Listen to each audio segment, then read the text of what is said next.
ఆ చెలో సెక్రటేరియట్ అనే కార్యక్రమానికి మేము సంపూర్ణంగా మద్దతు పలుకుతా ఉన్నాం. తెలంగాణ జాగృతి నండని ఈ సందర్భంగా తెలియజేస్తా ఉన్నాం.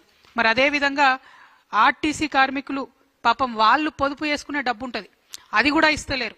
రిటైర్మెంట్ అయినటువంటి వాళ్ళు ఎవరిని కూడా వారికి కూడా ఇంతవరకు బెనిఫిట్స్ ఇస్తలేరు.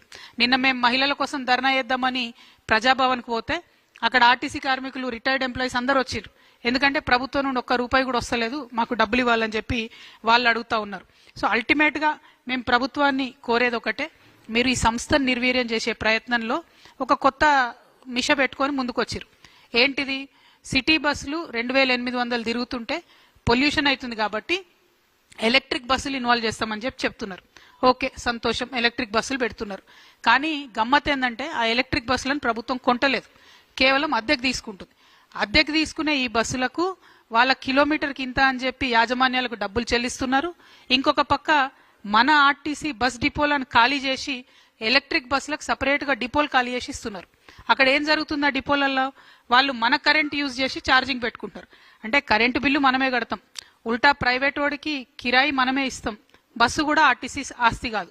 ఇవన్నీ ఒక ఎత్తు అయితే ఆ బస్సు నడపడానికి డ్రైవరు, ఆ బస్సులో ఉండే కండక్టరు, ఆ మెకానిక్లు అందరూ కూడా అవుట్ సోర్సింగ్లో తీసుకుంటా ఉన్నారు. అంటే వాళ్ళు మన పిల్లలే, అవుట్ సోర్సింగ్ ఎంప్లాయీస్తో మాకు ఇబ్బంది లేదు.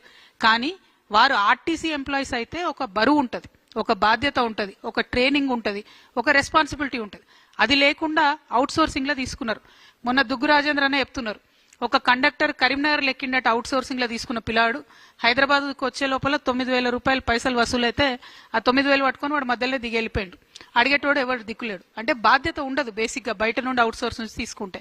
వాళ్ళ ఆర్టీసీ ఎంప్లాయీస్ అయితే బాధ్యత ఉంటుంది. ఈ విషయాలు మరి రవాణా శాఖ మంత్రి పొన్నం ప్రభాకర్ గారికి నేను ప్రత్యేకించి గుర్తు చేస్తా ఉన్నా. ఎందుకంటే అసెంబ్లీ జరిగేటప్పుడు మా అన్న వాళ్ళందరూ పోతే ఆయన ఒక ఉచిత సలహా ఇచ్చిండట పొన్నం ప్రభాకర్ గారు, మంత్రులందరినీ కలవండాయా మీరు అన్నట. మరి అందరు మంత్రులు కలిస్తే ట్రాన్స్పోర్ట్ శాఖ మంత్రి తమరి దగ్గర ఎందుకు పొన్నమన్నా? మరి మీరు బాధ్యత తీసుకోవాలి, ఆర్టీసీ కార్మికులతో చర్చలు జరపాలి, వాళ్ళకున్న సమస్యల పరిష్కారానికి ముందుకెళ్లాలని నేను డిమాండ్ చేస్తున్నా. పొన్నం ప్రభాకర్ గారు నేను పర్టికులర్గా రిక్వెస్ట్ చేస్తా ఉన్నా, ఏదైతే ఫిట్మెంట్ పెంచినారో 2017లో 16% పెంచినారు, అదేవిధంగా 6 నెలల కింద ఒక 21% పెంచారు. ఆర్టీసీ ఉద్యోగులు ప్రభుత్వ ఉద్యోగులు కాదంటున్నారు. కాదన్నప్పుడు ప్రభుత్వ ఉద్యోగుల తరహా ఒక 1.5% హెచ్ఆర్ఏ వీళ్ళకు కూడా కట్ చేసిండ్రు. మరి మీరే చెప్పాలి, ప్రభుత్వ ఉద్యోగుల కాదా? ప్రభుత్వ ఉద్యోగులు అయితే జీతాలు కూడా పెంచండి, మరి ఓన్లీ కట్టింగ్ మాత్రం చేస్తున్నారు. పిఆర్సీ కూడా ఇంతవరకు పెంచలేదు, అమలు చేయలేదు. రిటైర్ అయిన వాళ్లకు బెనిఫిట్స్ లేవు. ఆర్టీసీ అనేటటువంటిది పేదవాడి యొక్క బస్సు, పేదవాడికి పనికొచ్చే బస్సు. ఈ సంస్థను దయచేసి ప్రైవేటీకరణ వరకు పుష్ చేయొద్దని చెప్పి గవర్నమెంట్ నేను కోరుకుంటూ మళ్ళీ ఒకసారి మేము ఒకటే డిమాండ్ చేస్తా ఉన్నాం, ఏదైతే 1000 మంది కార్మికులను అన్యాయంగా తీసేసిండ్రో వాళ్ళని తిరిగి విధులలోకి తీసుకోవాలి. అందులో మేమందరం పోరాటం చేయంగా 300 మందిని తీసుకున్నారు, ఇంకా మిగతా 400 మందిని త్వరితగతిన మీరు తీసుకోవాలి. తీసుకోకపోతే 24వ తారీఖున ఆ 400 మంది ఎంప్లాయీస్తో పాటు జాగృతి కార్యకర్తలు, నాయకులు అందరం కూడా సెక్రటేరియట్ని ముట్టడించడం జరుగుతుంది. మీరు దిగొచ్చేంత వరకు ఉద్యమాలలో పాల్గొంటామని చెప్పి గౌరవ ముఖ్యమంత్రి గారికి, అదేవిధంగా కాంగ్రెస్ ప్రభుత్వానికి మేము హెచ్చరిక చేస్తా ఉన్నాము. Thank you. జై తెలంగాణ. ఒక 2 మినిట్స్ మాట్లాడతారు, మీరు చెప్తారా? ఒక 2 నిమిషాలు, ఒక 2 మినిట్స్ దుగ్గు రాజేందర్ గారు వారి వర్షం చెప్తారు. కూర్చోండి కూర్చోండి.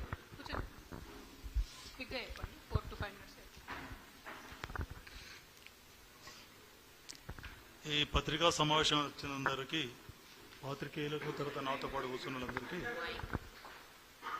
నా యొక్క నమస్కారములు. ముఖ్యంగా ఏంటంటే నేను ఒకటే నిమిషం చెప్తానండి. ఇప్పుడు ఈ రోజు ఏంటంటే తెలంగాణ ఆర్టీసీ అనేటువంటిది పూర్తిగా సంక్షోభంలో ఉన్నది.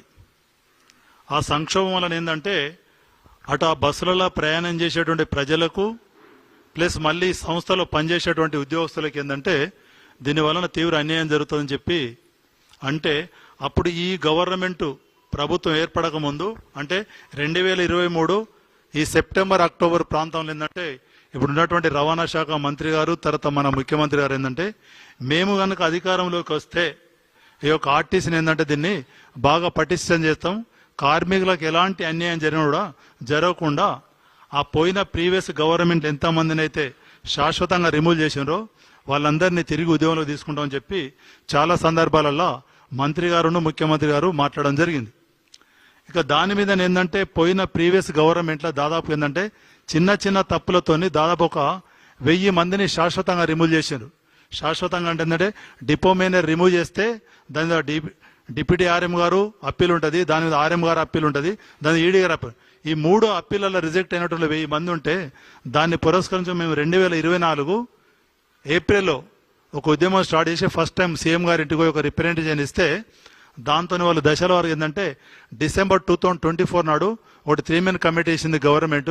ఆ కమిటీ ద్వారా ఏంటంటే 246 మందిని అంటే వాళ్ళకు ఉద్యోగం ఇవ్వనటువంటి వాళ్ళను మళ్ళీ ఉద్యోగంలో తీసుకున్నారు.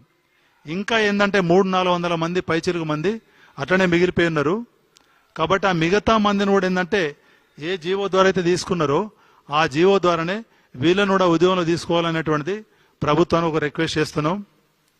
ఇక రెండవది ఏంటంటే మెయిన్ ఏంటంటే ఆంధ్రప్రదేశ్ నుంచి తెలంగాణ ఆర్టీసీ డివైడ్ అయినప్పుడు ఆంధ్రప్రదేశ్కు ఆర్టీసీ కార్మికులు 62,000 మంది పోతే తెలంగాణకు 58,000 మంది ఇచ్చారు. అంటే ఇవాళ పాత 10 ఉమ్మడి జిల్లాలు ఇవాళ కొత్త 33 జిల్లాలు ఏంటంటే మా యొక్క ఆర్టీసీ డిపోలు 99 డిపోలు ఉన్నాయి. ఆ 99 డిపోలకు 58,000 మంది కార్మికులు వస్తే ఇవాళ 58,000 మంది కార్మికులు ఎక్కడ పడిపోయినంటే 39,000 పడిపోయినారు. అంటే 19,000 మంది కార్మికులు అవుట్పుట్ అంటే వాళ్ళు చనిపోతే కానీ లేకపోతే రిటైర్మెంట్ అయితే కానీ వాళ్ళ ప్లేస్లో మళ్ళీ ఇన్పుట్ లేదు. అదే ఆంధ్రప్రదేశ్కి పోతే అక్కడ 62,000 మందికి 62,000 మంది అట్లనే అంటే ఏ విధంగా అయితే రిటైర్మెంట్ ఏ విధంగా ఉద్యోగులు కోల్పోతే వాళ్ళు రిక్రూట్మెంట్ చేస్తున్నారు. ఇక్కడ తెలంగాణకు వచ్చేవరకు ఏమైపోయిందంటే ఎవరెవరైతే రిటైర్మెంట్ ఏ కారణం చేత ఉద్యోగం కోల్పోతే వాళ్ళ ప్లేస్లో కొత్త ఉద్యోగాలు ఇవ్వడం లేదు. తర్వాత వాళ్ళ ప్లేస్లో ఏంటంటే కొత్త వాళ్ళని భర్తీ చేయక ఇవాళ అయితే ఇంకా ఈ రోజు కనుక లెక్క కనుక తీసినట్టయితే 38,000కి పడిపోయింది. అంటే 58,000 మంది కార్మికులు 38,000 మందికి వచ్చిందంటే ఇదే విధంగా ఈ కార్మికుల యొక్క రేషన్ తగ్గించుకోవడం అవుతుందంటే భవిష్యత్తులో ఏంటంటే గ్రామీణ ప్రాంతాలలో కానీ ఈవెన్ చిన్న చిన్న పట్టణాలలో కానీ ఆర్టీసీ బస్ అనేటువంటిది కనుమరుగైపోతుంది. ఇవాళ ఏంటంటే గ్రామాలలో మీరు చూసినట్టయితే ఈ ఆర్టీసీ ఎర్ర బస్సులు గ్రామాలలో తిరిగినప్పుడే ఆ గ్రామాల ఒక అందంగా అనిపిస్తుంది. కానీ ప్రతి వాళ్ళు ఏంటంటే ఆనాడు రాజశేఖర్ రెడ్డి సార్ నుంచి మొదలుకుంటే తర్వాత మన కేసీఆర్ సార్ కానీ ఇప్పుడు రేవంత్ రెడ్డి సార్ అందరూ ఏంటంటే ఈ ఎలక్షన్లు అప్పుడు మాత్రం ఏంటంటే ఆర్టీసీ వాళ్ళకి ఏ ప్రాబ్లం జరిగినా ఏ జరిగినా మీ ఇట్లా అంటారు. వాళ్ళ అధికారంలోకి రాగానే ఏంటంటే మొత్తం ఏంటంటే వీళ్ళని విస్మరించి ఇవాళ నా పేరు దుగ్గు రాజేందర్, నాది సిరిసిల్ల దగ్గర విలేజ్ నిజామాబాదు. ఈ ఎవరైతే శాశ్వతంగా ఉద్యోగాలు కోల్పోయినరో వీళ్ళని కంపల్సరీ మీరు ఎక్కియాలా సార్ అని చెప్పి నేను 2024లో ఒకటి ఏంటంటే యూనియన్లకు ఆర్టీసీలో అవకాశం లేదని చెప్పి TGSRTC victims employees welfare association అనే ఒక అసోసియేషన్ స్టార్ట్ చేసి దాన్ని రిజిస్ట్రేషన్ చేసి దాని ద్వారా ఉద్యమం చేస్తే ఏంటంటే పాత ఎండి సార్ అన్నప్పుడు ఎవరు కన్సిడర్ చేయలేదు. ఈ కొత్త ఎండి సార్ వచ్చినాక మీరు ఉద్యమం చేయాల్సిన అవసరం నేను చేస్తా అని చెప్పి 246 మంది ఎక్కారు. ఇప్పుడు నేనేమంటుంటే మేము ఉద్యమం చేస్తే పాత ప్రీవియస్ గవర్నమెంట్ పీరియడ్లో అప్పుడు ఒక ఆర్ఎం కూడా రిమూవ్ చేశారు, డిబిఎంలో రిమూవ్ చేశారు, డిపో మేనర్ కూడా రిమూవ్ చేశారు. అంటే అది ఇష్టం ఏంటంటే ఫస్ట్ టైం అనమాట. ఈ డిపో మేనర్లు అంటే వాళ్ళు పై స్థాయి అధికారులు డిపో మేనర్లు డీజిల్ మేనర్ ఆర్ఎంలో వచ్చారు. అయినా కూడా ఏంటంటే వాళ్ళందరినీ మేము ఉద్యమం చేస్తే వాళ్ళందరూ ఇప్పుడు బస్ భవన్లో కానీ హుజురాబాద్లో డిపో మేనర్ ఎక్కారు. అయితే వాళ్ళని తీసుకున్నారని ఈ కింద ఎవరైతే ఉన్నారో ఈ కండక్టర్స్ డ్రైవర్స్ మెకానిక్లు ఏంటంటే వాళ్ళకు అవకాశం లేక ఇంకా చాలా మంది రోడ్డు మీద చాలా మంది వచ్చిండ్రు. ఇక మాకు ఉద్యోగులు రావనేటువంటి ఉద్దేశంతో 27 మంది కార్మికులు చనిపోయినారు. అదొక మెమోరాండం ఏంటంటే నేను డైరెక్ట్ ఎంఈ నాగిరెడ్డి సార్కి ఇచ్చి రిక్వెస్ట్ చేసిన సార్ ఒక్కసారి వీళ్ళకి అవకాశం ఇరు సార్, ఒక్కసారి అవకాశం ఏంటంటే నేను 100% చేస్తానన్నాడు. దానిలో ఏంటంటే ఈ ఎండి సార్ తర్వాత అయితే ఈ సందర్భంగా ఏంటంటే ఈ అన్ని విషయాలు మాట్లాడిన మేడం గారు మాట్లాడారు కాబట్టి ఇప్పుడు ఈ జాగృతి పార్టీ తరఫున కానీ లేకపోతే మీ అందరికి ఒకటి రిక్వెస్ట్ ఏంటంటే ఆర్టీసీ వాళ్ళు ఏంటంటే వేరే మీరు ఈ తెలంగాణ గవర్నమెంట్లో ఎన్ని ప్రభుత్వ సంస్థలు అవుతున్నాయో అవన్నిటికంటే కరెక్ట్ నీట్గా అసలు కరప్షన్ ప్రాక్టీస్ లేకుండా డ్యూటీ ఎవరు చేస్తారంటే కేవలం మా ఆర్టీసీ డ్రైవర్ కండక్టర్లే చేస్తారు. ఎగ్జాంపుల్ ఏంటంటే ఇవాళ 3:30కు జూబ్లీ బస్ స్టాండ్లో ఒక బస్సు ఉండాలంటే అది వరదలు రాని వానలు రాని ఉరుములు రాని ఎగ్జాక్ట్ 3:50 3:55 కూడా బస్సును పెడతారు. అదే సపోజ్ ఇప్పుడు రెవెన్యూ కానీ పంచాయతీరాజ్ కానీ హెల్త్ డిపార్ట్మెంట్ కానీ ఇంకా ఇరిగేషన్ కానీ వర్షాలు పడే ఉరుములు వస్తాయంటే వాళ్ళ ఆఫీస్కు వాళ్ళని అడ్డటోళ్ళు. మా దానిలో ఏంటంటే చిన్న తప్పు చేస్తే ఛార్జ్ షీట్ ఇస్తారు, ఛార్జ్ షీట్ ఇచ్చి ఇంక్రిమెంట్ డిఫరెన్స్ ఆపైనా ఇంకా ఎంక్వైరీ సస్పెండ్ అవుతారు. కాబట్టి ఈ సందర్భంగా ఏంటంటే నేను ప్రభుత్వానికి ప్లస్ మా ఎండి సార్ ఏంటంటే ఎండి సార్ సౌమ్యులు చాలా మంచి సార్ వచ్చిండు. వాళ్ళు ఒకటే రిక్వెస్ట్ దీని ద్వారా, సార్ ఏదైతే పాత గవర్నమెంట్ పీరియడ్లా తీసేసిన వాళ్ళందరినీ మేము తీసుకుంటామని చెప్పి ఆల్రెడీ మన ముఖ్యమంత్రి గారు కన్సర్న్ మినిస్టర్ గారు చెప్పిండ్రు. అదే దాంతో మీరు అదే మాటకు కొంచెం డివోట్ అయ్యి మిగతా వాళ్ళందరినీ ఉద్యోగంలో తీసుకున్నట్టయితే ఇటు ప్రభుత్వాన్ని కానీ కార్మికులు కానీ సంతోషంగా ఉంటారని చెప్పి నేను ఈ సందర్భంగా తెలియజేస్తున్నా. నాకు ఈ అవకాశం ఇచ్చేందుకు మేడం గారు కూడా నేను కృతజ్ఞత తెలియజేస్తున్నా. దాదాపు ఈ రాష్ట్రంలో ఒక 75 కార్పొరేషన్లకు చైర్మన్లను వేయడం జరిగింది. ఆర్టీసీకి మాత్రం చైర్మన్ లేకపోవడంతో కూడా ఇబ్బంది అవుతుందన్న విషయాన్ని పదే పదే కార్మికులు చెప్తున్నారు. ఒక పక్క యూనియన్ లేదు, ఇంకొక పక్క చైర్మన్ లేదు. అంటే ఎట్ ఎనీ కాస్ట్ అధికారులకే చెప్పుకోవాల్సి వస్తుంది. వాళ్ళ జులుంను భరించలేని పరిస్థితి ఉంది. కాబట్టి మరి ప్రభుత్వాన్ని సత్వరమే ఆర్టీసీకి చైర్మన్ వేయాలని కూడా మేము ఈ సందర్భంగా డిమాండ్ చేస్తా ఉన్నాను. అట్ ద సేమ్ టైం విద్యార్థులు, వికలాంగులు, జర్నలిస్టులకు సంబంధించిన బస్ పాస్లు ఏవైతే ఉంటాయో అవేవి కూడా రియంబర్స్మెంట్ చేయడం లేదు. వాటిని రియంబర్స్ చేయాలని కూడా నేను కోరుతా ఉన్నాను. మరి హాజరైనటువంటి పత్రికా మిత్రులకు, ప్రజలకు అల్టిమేట్ గా కోరేది ఒకటే, ఆర్టీసీని బతికించుకుందాం.